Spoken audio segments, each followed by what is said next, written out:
Creatures of the night. It's your girl Tati. Let's talk about Ring of Honor. We had a pretty great show. 2 hours. They gave us a 2 hour show. I absolutely enjoyed it. Now I did go to the tapings to the show. They took matches from different tapings and put them together. But being able to see how the show ended up turning out, like what matches they put on this episode, and also being able to see these backstage interviews as well, this turned out to be pretty great. I really enjoyed it. A lot of people in the chat enjoyed it as well.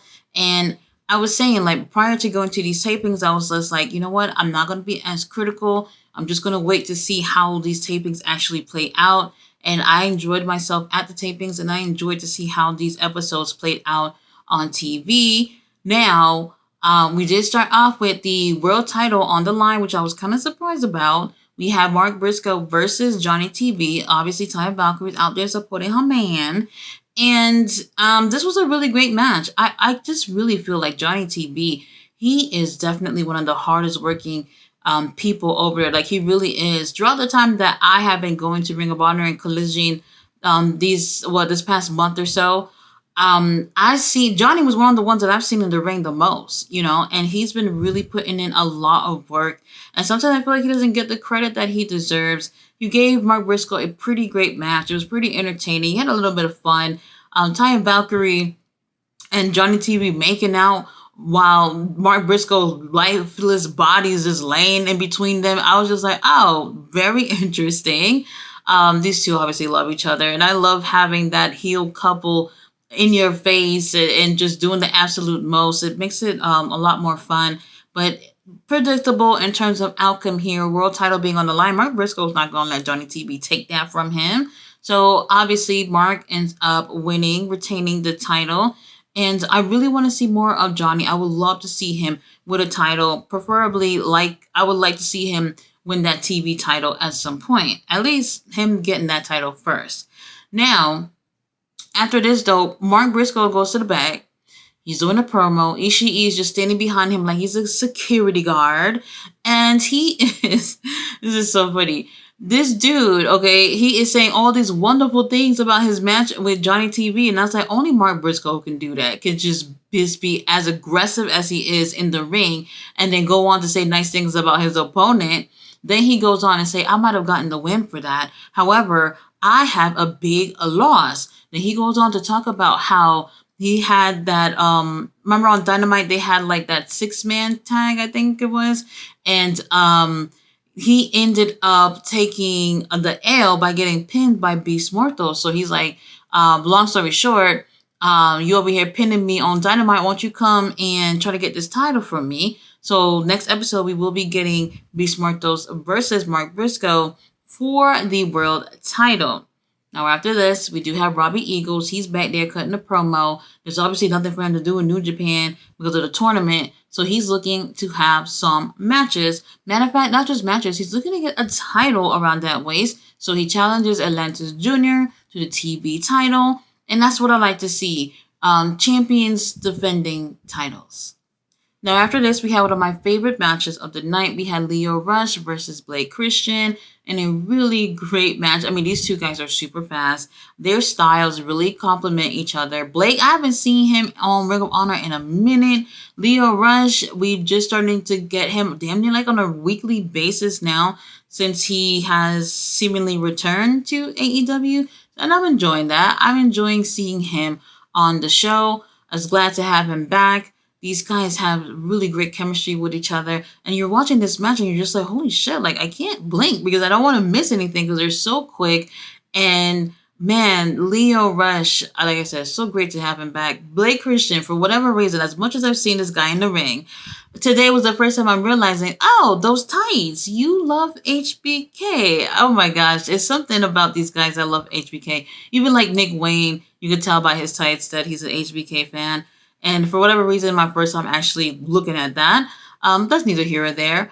Really great match, and it could have gone any way. Either way, like I would have been just fine with it because these guys are so entertaining. But Lio Rush ends up taking the win, and I'm not mad at it. And after the match, you'd think that Blake Christian would do the honorable thing and adhere to the code of honor and shake Leo's hand, and instead he just bumped his shoulder onto Leo, damn near having him fly across the ring with all that pressure.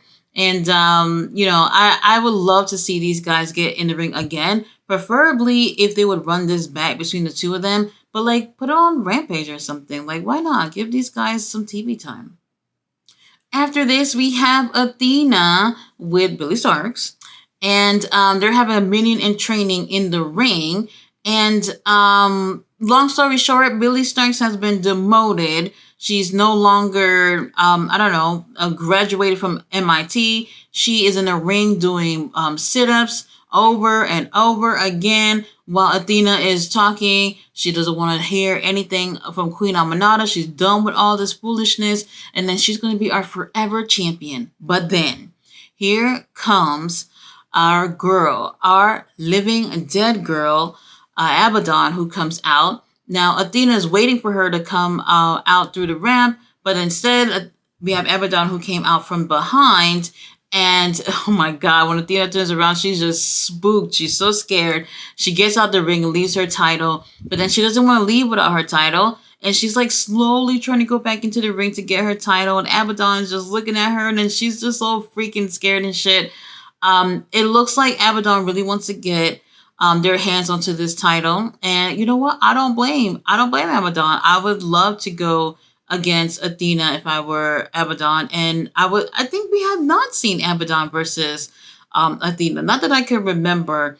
But if they do end up having a match with each other, which I'm pretty sure is what's going to happen at some point, I think it would be really interesting to get a really nice feud out of these two. I don't just want to see Abaddon just come out, be spooky here and there, like how Athena called her a spooky bitch later on the show.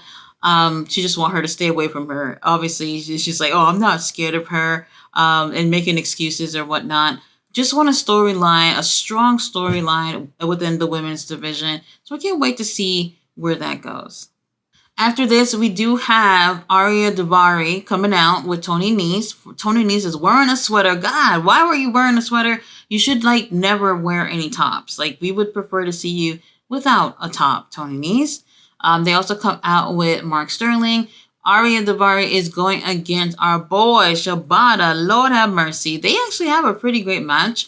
Obviously, Tony Nese is over there helping cheating. Even Mark Sterling is cheating too, getting physical or whatnot. And I'm looking at these guys and I'm just like, they play the perfect heel characters. Everybody in there booing them. And I'm just like the only one just clapping and cheering. And they can't hear me because it's just me. Just me. Now, just when you thinking that, well, you know what? I don't think anyone actually thought Arya Davari was going to win this. But it does look like they definitely have the upper hand because it's basically 3 against 1. Even Shibata ends up being physical with Mark Sterling. Mark Sterling gets hurt and falls onto the ground, and everybody's cheering and they're happy about it. And I'm just like, oh no, poor Mark. He doesn't do anything. He's harmless. Even if he did get physical with you, Shibata, he's not going to hurt you. Now, referee is like, you know what? You guys are distracting. Get the hell up out of here. I don't want to see any of y'all causing fiasco over here. I need to officiate and I need to be focused. Now, we have Arya Davari and we have Shibata in the ring. Shibata goes for the Iron Claw that he's been using lately. And then he ends up giving him the armbar, and immediately Arya Davari just ends up tapping and match is over. Lord have mercy, Shibata. He's so dreamy. He comes in the ring, get shit done, and leave. That's exactly how I love my men. So now we have the MXM Collection. They're back there, and apparently I think they refer to their fans as tip touchers. Okay, interesting. Now, while they're talking, here comes Maria, letting them know that she's the first lady of Ring of Honor, and that, oh my God, she brings Griff Garrison. Griff Garrison, he is in a tag team normally, but Cole Carter has recently had surgery, so Griff is on his own right now. And for whatever reason, instead of focusing on him just doing singles action, they end up seeming to want him to be in the trios with the MXM Collection. Now, they go over and Here they're looking at Griff and they're just like, oh, you got nice hair, you got nice legs, saying, oh, you got nice teeth and all this stuff. And then they were like, well, if we put our tips out like this, what are you going to do? So they put their fingers like this so that he can just touch the tip. And then instead, so he's going like this towards their finger to touch their tips, but then he goes like this, and then he goes, I was like, what the fuck? This is not PG. This is not PG. We're obviously, you know what that's supposed to reference, obviously. And then as soon as Griff does that, and then their fingers are in his hole, then they quickly pull out. You see, you hear how that sounds, right? They quickly pull out, and it's like, ew, ew, like I was just like, holy shit, these guys very committed to these characters that they're doing, and that I can appreciate. But is Griff Garrison going to join them as a trios? That would be very interesting to see, because I don't know how he's going to fit with these guys. Now, after this, we do have Harley Cameron versus Viva Van. Viva Van, oh my gosh, she is just so beautiful. I'll say this. Viva Van, I've been enjoying seeing that she is, in front of this bigger crowd here. She's been on CMLL. She's been on New Japan. And we're seeing her in Ring of Honor. We've even seen her on Dynamite the other day against Mariah May. I just feel like, when they bring people who are not necessarily part of the company, they don't have to necessarily look favorable in the ring. And she's very talented. And Harley Cameron surprised me tonight because I feel like she looks so much more confident in the ring for someone who hasn't really had any match. I don't even think I've seen her 10 times in the ring, to be completely honest with you. But she looks so much more confident. And somehow, some way ends up taking the win here. In my opinion, she looks great, but it's still not believable to me. Especially after what I've seen Viva Van can do. Viva Van would definitely crush her like any day of the week. After this, we have Serpentico versus Griff Garrison. Maria is ringside and all her booty cheeks are out. All of it is out, okay? You just can't miss it. There's just no way. This right here, I'm not gonna lie, the story between the two of them, I was like, it gotta end tonight. This gotta be it. Because I don't know. I just don't know. I really don't. I just feel like it kind of ran its course and it needed to end in terms of them and Serpentico with this mask. They took his mask. Serpentico keep trying to get it back and all that stuff. I don't know. I haven't been entirely entertained with it. Griff Garrison, he looks really, really great. He's definitely, working out and he is improving in the ring, especially as a heel. You can see him just being the bad guy in the ring with the moves that he does, how he's taunting Serpentico and the facial expressions and him taking, control in the match. And I'm just like, you really see the progression with Griff Garrison, which is another reason why I'm kind of like, maybe y'all shouldn't put him with a trios. Maybe y'all should just let him do some singles action and see how he does on his own. I think that might be best case scenario for him. This actually was a pretty entertaining match.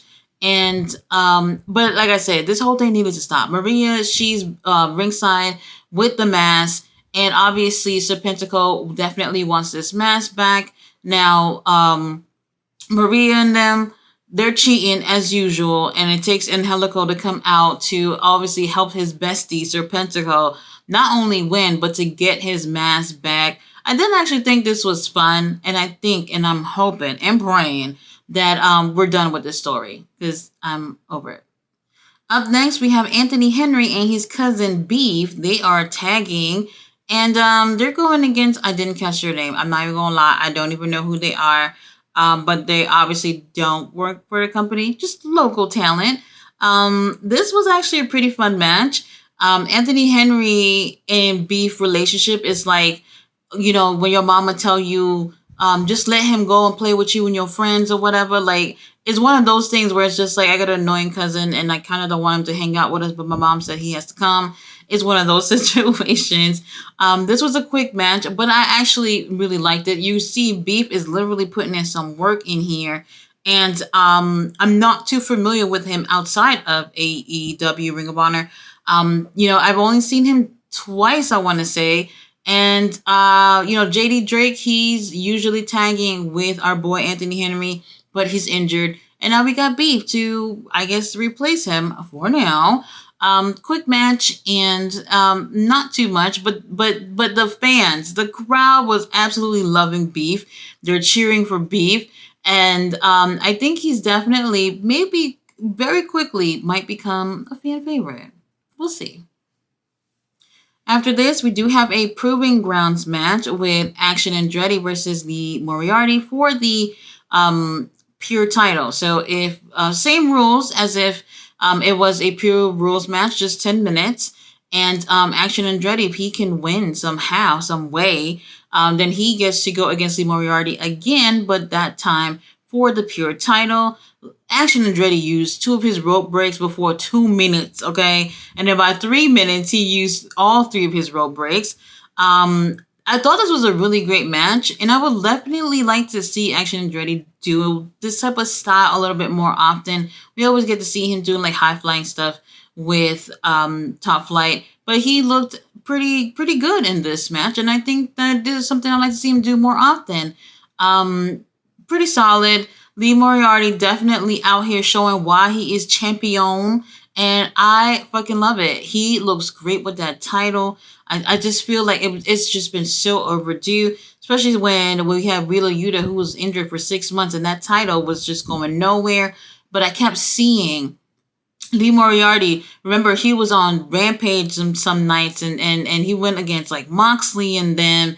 And I'm just like, man, this guy's so talented, but he's losing all the time. And I was like, it has to pay off. It has to pay off at some point. He has a pure title. And even in a Proving Grounds match like this, where Action Andretti got to prove himself, I think that we're seeing Lee Moriarty proving to everyone, if any of the naysayers out there, if there's any, why he had won that pure title. Really great match. But Action Andretti, baby, you fell short, and it is what it is. Better luck next time. After this, we do have the TV title on the line. Robbie Eagles versus Atlantis Jr. for the TV title. Another really great match. I would like to see Robbie more often. I think Robbie has definitely been on Ring of Honor, I want to say like 3 other times that I can actually remember. So it was really great to see him on here. That match he had with Atlantis Jr., really, really good. I'm just going to say, like, if you didn't see the episode, just go see it. Pretty much everything was really, really solid on the show. And I absolutely enjoyed their chemistry together. And Robbie Eagles is no freaking joke, okay? He is not playing, showing everybody that the mighty don't kneel. And speaking of the mighty don't kneel, Lord have mercy, Zack Sabre Jr., please take it for us in a G1 this year. I'm just hoping and praying, y'all. That's my boy. But anyway, really great match between the two of them. Atlantis Jr., I was worried about him winning the title to begin with because they took it off our boy Kyle Fletcher. Lord have mercy. And here he is. He's actually showing up on the shows, and he's putting really great matches. And that I absolutely appreciate. Unfortunately, Robbie does fall short and doesn't win the TV title. But this was really, really great. And I hope we get a chance to see Robbie more often. I know the G1 tournament is almost over, so I don't know how much more we're going to get out of him and until then. But really great match. And you know what, Atlantis Jr., you're winning me over a little bit. After this, Paul White is back there, and he makes it official of the match between Beast Mortos and Mark Briscoe for the world title. And then here comes Tony Nese and Ari Daivari. They come and interrupting him. And he's saying that, everybody's getting title shots, but him, he's over here putting in work and everything, and how great he is. And then Big Show, well, look at me saying Big Show. Paul White was just like, well, didn't you lose your match? Y'all lost y'all matches. I don't know what y'all talking about. So I don't know about y'all doing so well up in here. And then Paul White said, look, if you can beat Lio Rush next week, then you can go ahead and have a title shot for a title. I don't think he specified which title, but he'll get his little opportunity. Now let's talk about the main event, because the main event, 6-man tag titles on the line. Von Erichs, Dustin Rhodes versus the Cage of Agony, not Gates of Agony, Cage of Agony. Remember, they changed that a couple of months ago. This was a really great match. I took a lot of pictures of butts and abs during this match, so your girl is definitely covered for quite some time with that particular content. This here was so good in terms of the match was entertaining, but what happened after was even better. And let me just say what happened. So y'all know me. I'm always cheering for the heels, and all I'm doing is just screaming for a Cage of Agony. I want them to win. Everybody else is always going for the Texas wrestlers, obviously. And before anybody can even win, all of a sudden we had the Kingdom, Dark Order, and them. They came out and they got involved, beating up on the baby faces. So then we have them and the Cage of Agony beating up on the Von Erichs and Dustin. So it's like what, 8 of them or whatever going after them. Damn it, is this 6 or 8? Apparently I can't count. And then here comes Sammy Guevara and Helico Serpentico. I'm missing somebody. Somebody else came out there too. A whole bunch of baby faces just came out there trying to even things up. But then the heels, they came on top. They were whooping their asses. Everybody, all the baby faces was just laid out. Everybody was laid out. And I'm just like, this is a good old fashioned beat down. This is what I love to see. Oh my gosh, I was so hyped about it. Everybody's booing. I'm over there clapping, cheering, like, oh, that's my boys. Those are my boys. They're doing their thing. I loved it. I love seeing beatdowns like this. I love seeing situations where the heels are clearly in control. We had the useless security guards who came out to, separate things, but it was only a couple of them that came out and they got their ass whooped. So then the referees, Christopher Daniels, Jerry Lynn, and them, they all came out and they're barely able to restore order. And at the end of the episode, the heels, they're still standing, they're on top. Man, even Toa Leona, we got to see him smiling and laughing and shit, beating people up, and I loved it. I was just like, yes, this is the energy I absolutely love for the show to end with. But I'm going to say this: after all the shenanigans, they just ended the show, and I was very surprised because for us that was there, what ended up happening, what kind of restored order was Tony Khan coming out there and saying, hey, y'all better stop all this foolishness, and basically just, trying to contain the situation, and then ends up setting up a match for next week.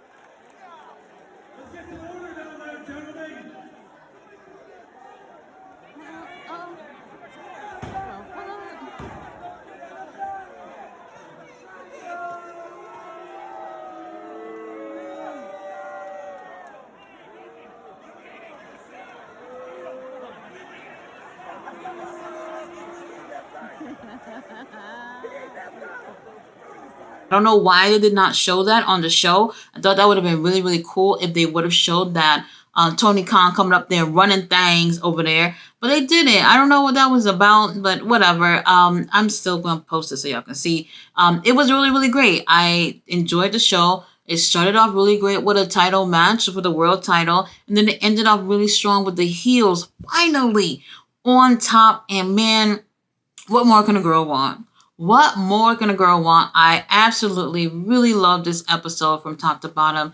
Really fun. So if you didn't see it, go ahead and see it. I said it. I really felt like Tony Khan is trying to make a difference with these tapings. And man, I'm seeing the difference. I'm seeing the difference now that I'm seeing the show on screen, and it makes sense. Everything that's happening absolutely makes sense. And I can't wait to see the direction that they're going in. And yes, I'm very happy to hear that All In 2025 will be here in Texas, and my wallet is ready. Guys, thanks so much for watching my review. I'll be back tomorrow with Rampage. No live stream for Collision since I'll be at the show, but I'll still give you guys the review. I'll see you guys then.